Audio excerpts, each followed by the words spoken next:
The Crown Plaza in Copenhagen, to the untrained eye, a normal hotel. To the hotel's management, a carbon-neutral building showcasing real, sustainable business. It sits on the outskirts of the Danish capital, where the goal is to be the world's first carbon-neutral city by 2025.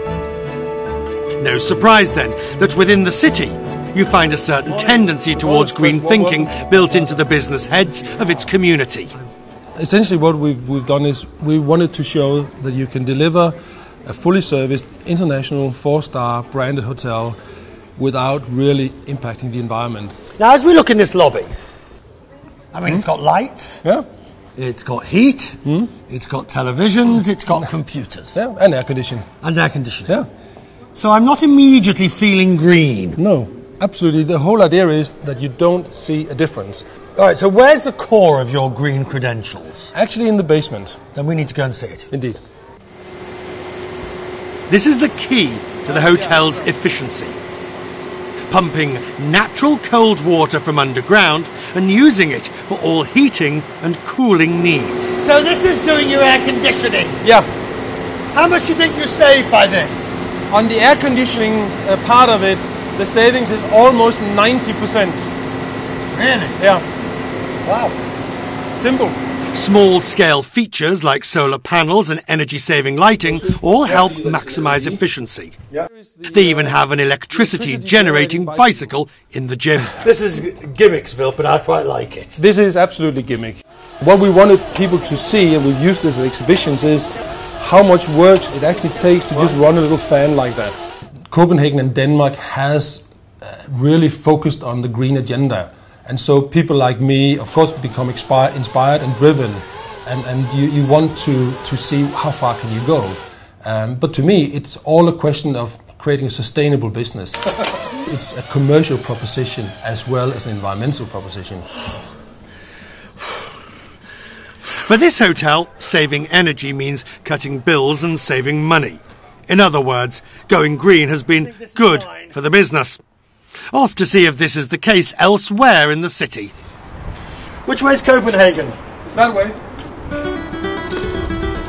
Copenhagen's large community of cyclists all travel carbon-free on a daily basis. Ah, the man with a bicycle. He must be waiting for me.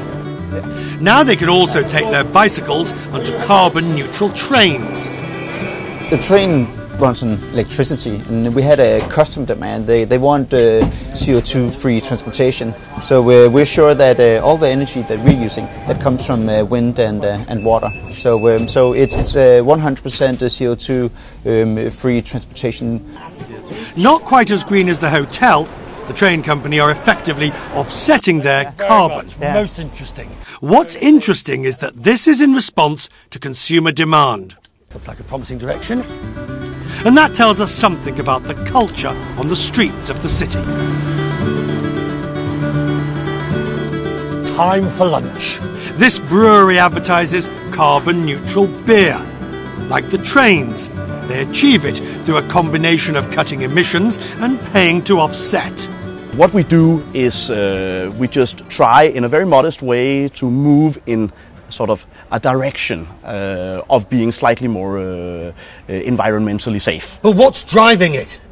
Well, what's your motive? Well, everything sparked from the idea that we were actually spending huge amounts of money on electricity. And we really wanted to bring down that cost. So it was actually more of a business decision than anything else. But doesn't that tell you something about the state of mind of people here in Copenhagen? You're so much further ahead than other places. Well, I guess the environmental focus is something that's been built into the Copenhagen way of thinking and have been for a while, I guess.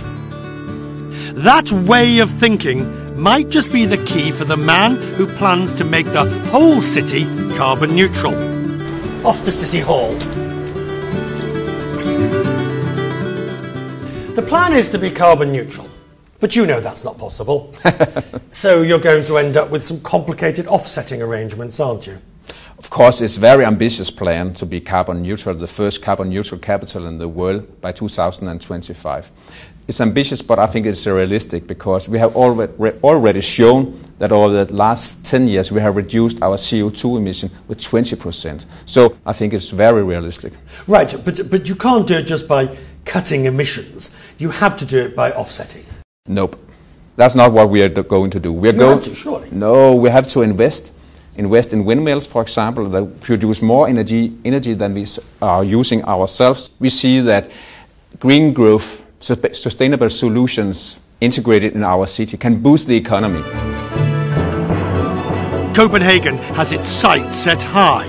Whatever the outcome, at least City Hall and city businesses seem to be singing from the same hymn sheet. In this future city, sustainable business is the way forward.